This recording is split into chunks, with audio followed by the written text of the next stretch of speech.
kiri saya ada Ibu cantik, Ibu Ellen selaku Corporate Director of Sales Marketing dari Pinisi Hospitality Indonesia.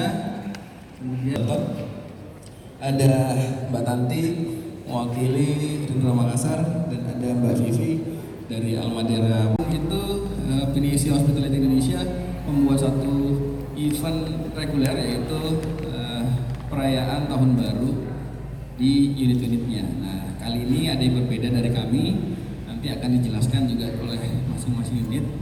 Dan pertama mungkin ada sepatah dua kata dari Ibu Ellen selaku Corporate Director of Sales Marketing. Ibu Ellen, selamat. Terima kasih, selamat siang semua teman-teman media yang sudah hadir, walaupun agak sedikit menunggu ya.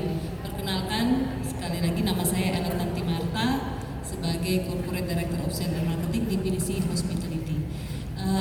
Pada kesempatan ini, seperti yang tadi sudah dijelaskan, memang terlihat mungkin kita yang paling duluan ya, karena Pinisi Hospitality ada 5 hotel, satunya ada di Kendari, dari Klaro Kendari. Jadi ada Rindra, Klaro Makassar, ada Klaro Kendari, Almadera, Dalton dengan Almadera. Jadi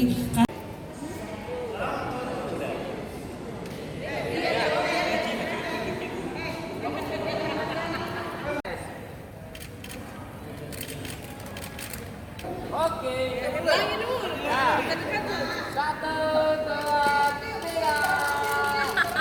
Lagi. Ya, terima kasih.